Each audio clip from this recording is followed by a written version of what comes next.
Hi folks, my name is Paul Merrick. Today we'll be talking about Alice in Bundleland, early goal-directed therapy, the surviving sepsis campaign, and other fairy tales.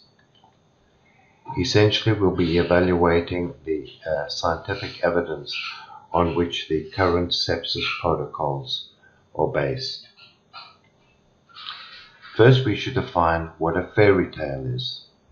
Colloquially, a fairy tale means any far-fetched story or tall tale. It's used especially of any story that not only isn't true, but couldn't possibly be true.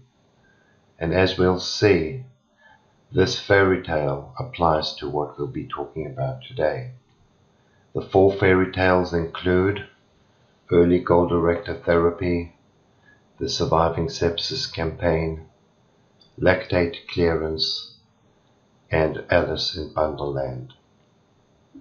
So beginning with early goal-directed therapy, as we know, the study was published in November of 2001.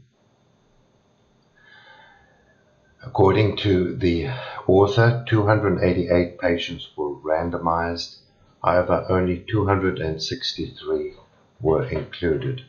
It's important to recognize that this wasn't early goal-directed therapy versus any care, but both the standard care and early goal-directed therapy were protocolized, as one can see from this flow chart.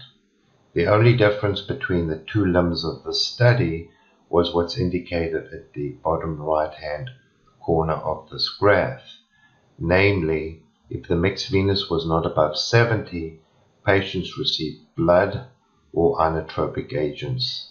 So essentially the only difference between the 2 limbs of the study was the use of blood and inotropic agents, which according to the study was dobutamine. However, we believe that patients also received digoxin. However, this was never discussed or revealed in the study. One can see this dramatic reduction in 28-day mortality from 60% to 40%. What's somewhat concerning is the high mortality in the control group, higher than any other study reported to date, and considering that not all these patients were in septic shock. What's clearly evident is that none of the elements of either the control or treatment group were based on scientific evidence. That is, the CVP, the mixed venous, and the attempts to drive up oxygen delivery was really not evidence-based. And clearly it was obvious from whence the paper was published that something was amiss. Something just did not seem right. This is a letter to the editor that I wrote in 2002, in which I highlighted the areas of significant concern, namely the use of central venous pressure as a marker of intravascular volume, the use of mixed venous O2 as an index of cardiac output in patients with sepsis, and the use of packed red cells to increase mortality.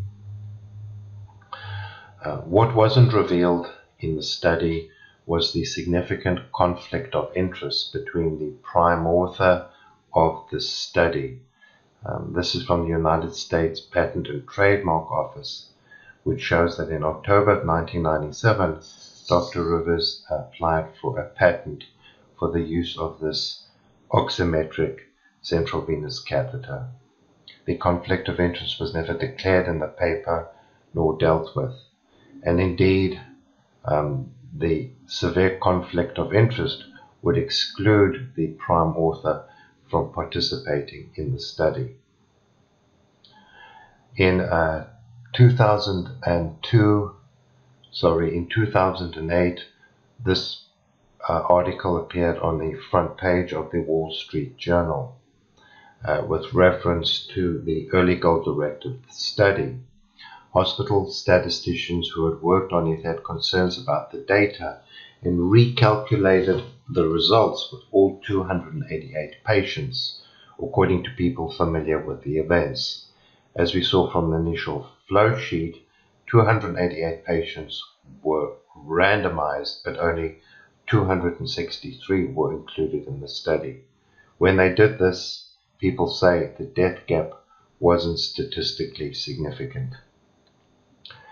Dr. Nathanson goes into some detail as to the erroneous and misleading findings which were reported in the study, and the audience is recommended to view the YouTube video by Dr. Nathanson on this issue.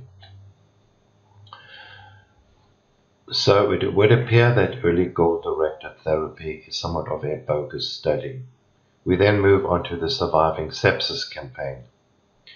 And this was a presentation at the Society of Critical Care Medicine annual meeting in 2017, in which the authors of Surviving Sepsis campaign acknowledge that the Rivers Protocol served as the basis for the 2004, 2008, 2012, and to some degree 2016 guidelines, although we know quite conclusively that this study is bogus and that the results are just not believable.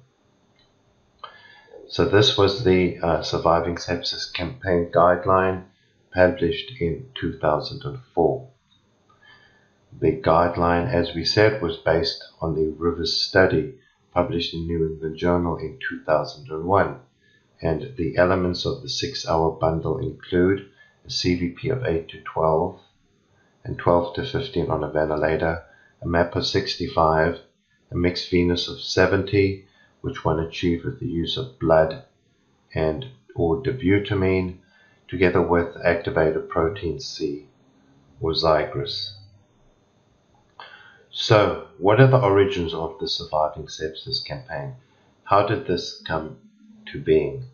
Contrary to what many people believe, this was not an altruistic attempt of the authors to provide a structured approach to the improvement of the outcome from sepsis.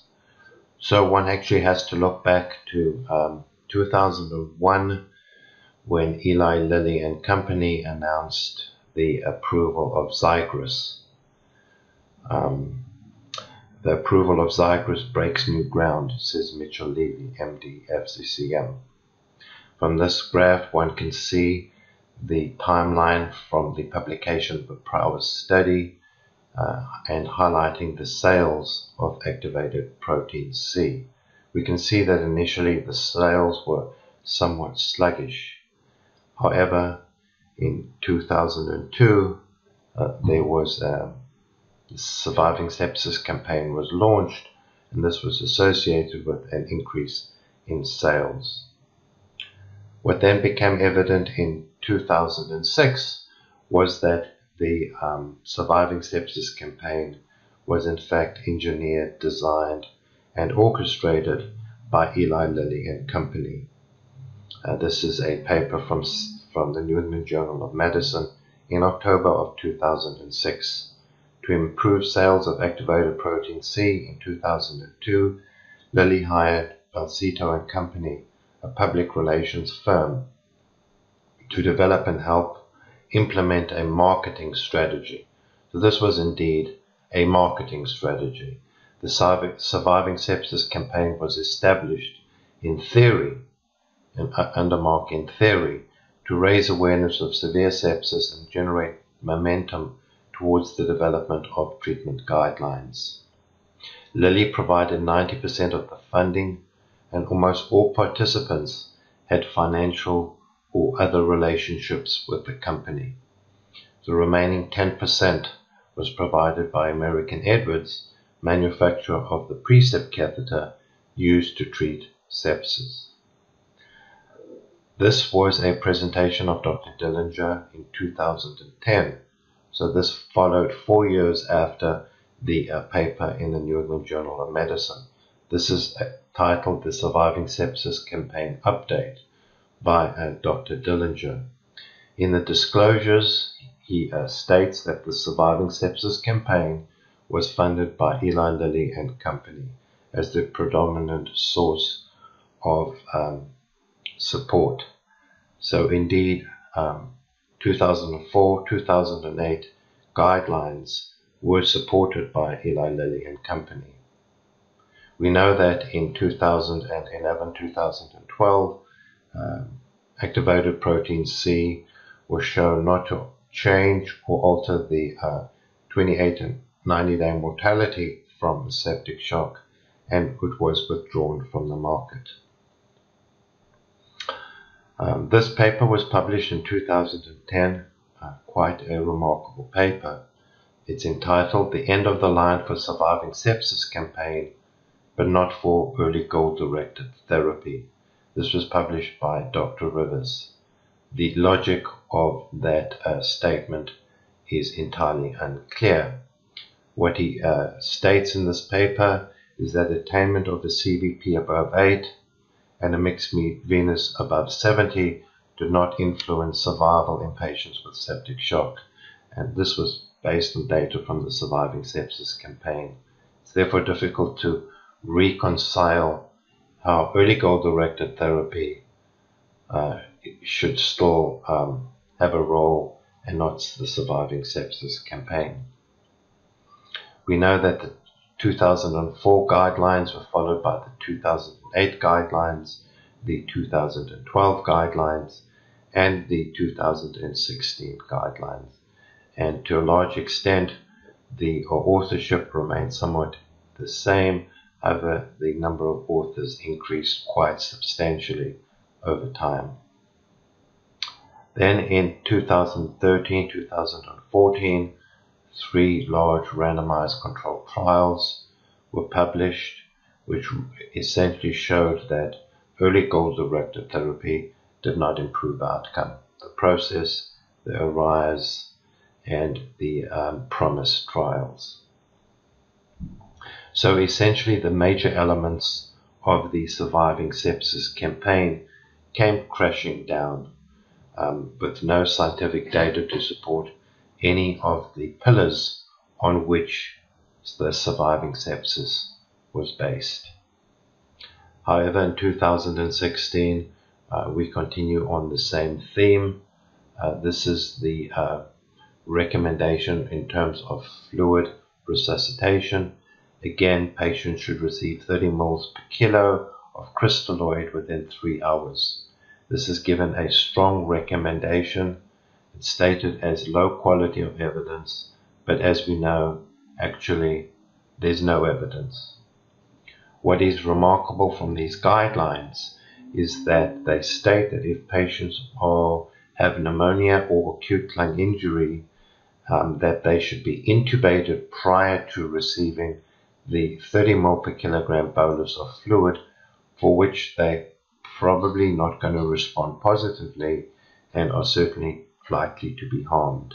So you recommend intubation just so that the patients can receive the bolus of fluid, which is likely to be harmful.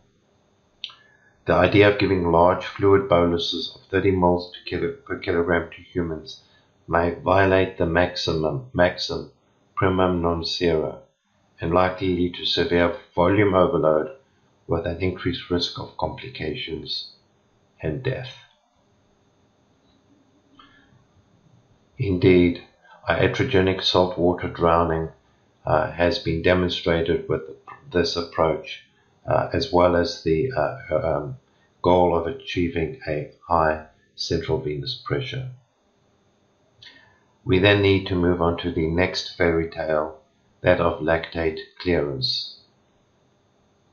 As part of the 2004, 2008, 2012, and 2016 Surviving Sepsis Campaign, we told to target resuscitation to normalize lactate in patients with elevated lactate as a marker of tissue hypoperfusion. However, it's really important to realize that humans are not yeast and rarely, if ever, become anaerobic.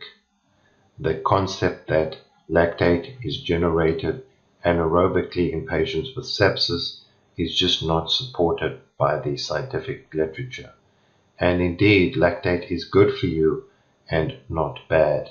It's an evolutionary adaptation to enhance survival. So there are a number of myths regarding lactate. Firstly, that lactate causes an acidosis, that increased lactate is due to anaerobic metabolism and decreased oxygen delivery, that anaerobic production of lactate occurs during exercise. We know this is false. A defining feature of shock is anaerobic metabolism, that Ringer's lactate solution or LR causes a lactic acidosis, which is completely false. And the last myth is the earth is round. So the concept that sepsis was not associated with cellular hypoxemia and bioenergetic failure dates back to the 90s. In this review by Dr. Hodgkiss, who clearly demonstrates that hypoxemia and cellular energy failure does not occur in patients with sepsis. Similarly, in the 1990s, this paper by Ronco et al., who looked at the relationship between oxygen delivery and oxygen consumption in septic and non-septic patients, showed that the critical point is exceedingly low, about 4 moles per kilo, which corresponds to a oxygen delivery of about 330 moles per minute, or a cardiac output of 2 liters per minute. Most patients only reach this level of oxygen delivery as a pre-terminal state. These authors concluded that sepsis does not alter the critical oxygen delivery for anaerobic metabolism or tissue oxygen extraction ability. Interventions to increase oxygen delivery to supranormal levels in critically ill humans in the hope of increasing oxygen consumption may be inappropriate. And this conclusion has subsequently been supported by clinical trials. So where does the increased lactate come from? Exceedingly good data suggests that this is from increased circulating levels of catecholamines with beta receptor activation, increased cyclic AMP production, activation of sodium ATPase with breakdown of glycogen, and indeed pyruvate is released at a rate that exceeds the ability for it to enter the Krebs cycle, and therefore it is converted to lactate. So in essence, increased lactate may simply occur due to increased production of pyruvate due to increased glycolysis. We next move on to the birth of the bundle. So this was a paper in Critical Care Medicine outlining the 3 phases of the Surviving Sepsis campaign, and it is clear at the outset what the goals were. 1, introduction of several major international critical care medicine conferences. 2, creating evidence-based guidelines for the management of severe sepsis and septic shock. And as we see here, to operationalize the Surviving Sepsis guidelines into a set of practical yet valid performance measures. So one of the goals was to develop performance measures that administrators could use to assess performance of clinicians. This was part of the Surviving Sepsis campaign. A clinician armed with the Sepsis Bundles attacks the 3 heads of sepsis: hypotension, hypoperfusion, and organ dysfunction. This was a comment by Dr. Levy at the critical care meeting in 2009. Medicine has become complex. Details have become overwhelming for clinicians to process at the bedside. Surely we recognize the need to give up some measure of autonomy, yield some decision-making power. The data certainly suggests that when we surrender this autonomy and standardize care, patients do better. Essentially what he's saying is that at the bedside, the clinician must stop thinking, assessing the patient, and rather follow simple, standardized protocols. So, what is a bundle? A bundle is a structured way of improving the process of care and patient outcome. A small, straightforward set of evidence-based practices that, when performed collectively and reliably, have been proven to improve patient outcome. So this is from the Institute of Healthcare Improvement, on which the Surviving Sepsis Campaign bundles are based. We note that they state that this has been proven to improve patient outcome, and clearly this is not true. The bundle elements are well established, proven in scientific tests, all based on randomized controlled trials, what we call level 1 evidence. Clearly this is completely false as it applies to the bundle required for the resuscitation of patients with sepsis. None of the elements are based on a randomized controlled trial, and none of them are based on level 1 evidence. Furthermore, all the changes are necessary. So if you've got 4 changes in the bundle and you remove any one of them, you won't get the same result, meaning the patient won't have as high a chance of getting better. It's a cohesive unit of steps that must be completed to succeed. A bundle must be followed for every patient, every time. There should be no controversy involved, no debate or discussion of bundle elements. Addition of other strategies not found in the bundles is not recommended, i.e., clinicians are told exactly what to do for every single patient, every time, without the patient being assessed and managed individually. So for every patient, every single time, no controversy involved, no debate or discussion, you will follow the guidelines and you will follow the elements of the bundle. However, there is no scientific evidence to support the concept of bundling. That's unless you're the cable man. This paper in Critical Care Medicine again highlights the problem of bundling. The institution of current sepsis bundles may force physicians to provide unproven or even harmful care. As administered and studied to date, only antibiotics meet the stated criteria of proof for bundle inclusion. And it should be stated that the inclusion of antibiotics is not based on level 1 evidence, as no randomized controlled trial has ever been done comparing antibiotics to no antibiotics in patients with sepsis. This paper, published in 2010, which was co-authored by Dr. Rhodes, who's now the co-chair of the present Surviving Sepsis Campaign guidelines. The risk of care bundles is that they will be used for issues such as quality control, performance evaluation, and legal and regulatory purposes without the necessary background of robust validation studies. This situation may put patients and professionals at risk of being harmed by such a package of interventions. This paper shows remarkable insight and foresight by Dr. Rhodes, but unfortunately what he has predicted has actually turned out to be true, with Dr. Rhodes being the co-chair of the current guidelines.